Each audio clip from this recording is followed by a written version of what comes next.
David Langford, 42, CEO of Langford Industries, had everything money could buy: the corner office, bigger than most apartments, a watch worth more than a car, and a reputation for being ruthless in business, and colder with people. To him, kindness was weakness, efficiency was everything. That evening, he had stayed late, preparing slides for an upcoming investor meeting that could determine the company's future. When he stepped back into his office and saw Samuel sitting in his chair, it felt disrespectful. "Do you realize where you're sitting?" he asked, voice dripping with mock amusement. Samuel immediately jumped up.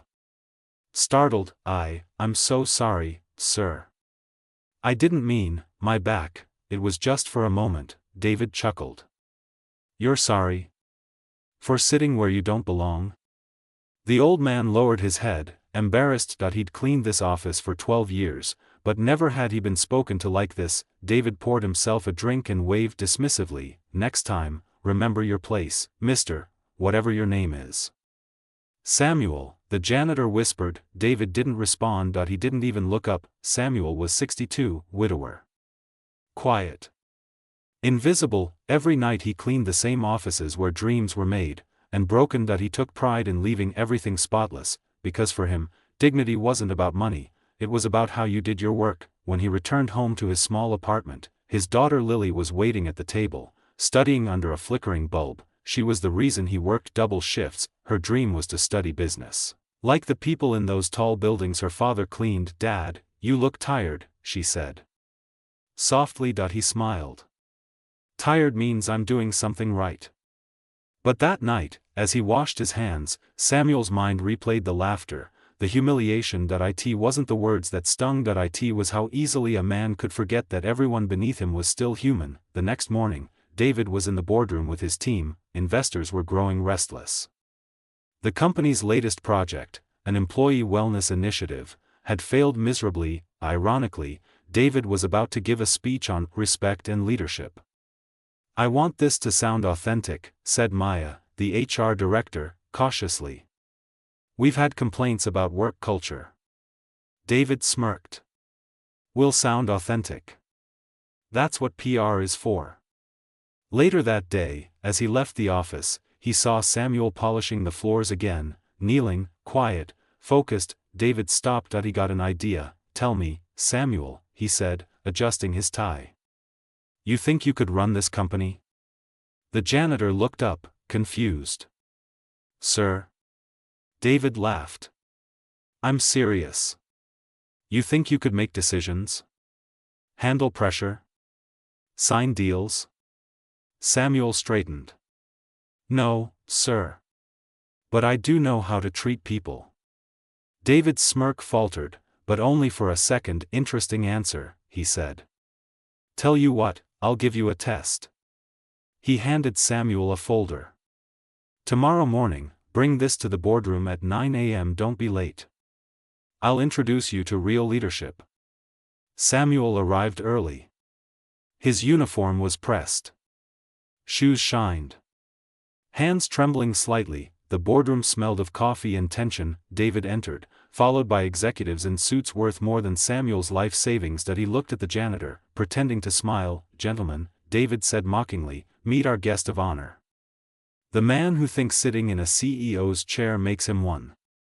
A few chuckles echoed around the room. Samuel stood silent. "Go ahead," David said, "sit again.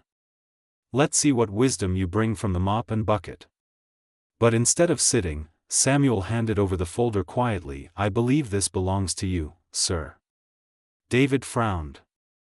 "You didn't even look inside?" "No, sir. It's not mine to open."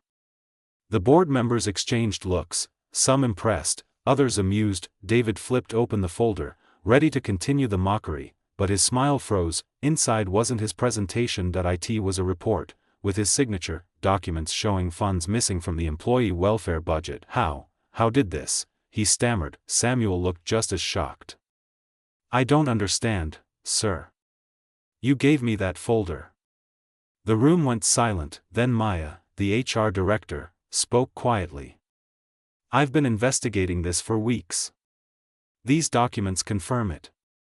David's face drained of color. It turned out the company's financial auditors had been tracing unauthorized transfers from a wellness fund meant for low-level employees, money David had been using to fund his personal ventures. Maya had placed the documents in a secure folder the night before, intending to present them at the next board meeting, but when David grabbed a folder at random for his little lesson, he'd chosen the wrong one. He'd handed his own downfall to the janitor. The chairman leaned forward.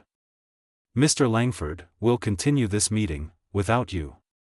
David tried to speak, but words failed him. Security escorted him out as the rain began to fall outside again. Just like the night before, weeks later, Samuel was sweeping the same hallway when Maya approached him. "Samuel," she said gently, "the board wanted to thank you. You didn't just expose corruption, you reminded us what integrity looks like." He smiled humbly. "I didn't do anything special. I just did my job."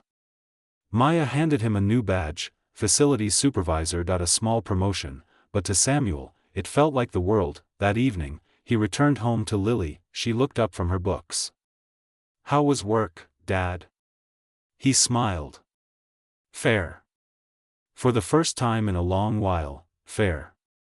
As he turned off the light, the city skyline shimmered beyond their window, and in one of those tall buildings, a new CEO was learning what true leadership meant, because one humble janitor had shown him what it really looks like to have a clean heart. Sometimes, the world measures worth in titles, chairs, and power, but real worth isn't where you sit, it's how you stand when no one's watching. If this story touched your heart, please like this video, share it with someone who needs hope today, and subscribe for more stories of kindness. And if you've ever experienced a moment like this, share it in the comments.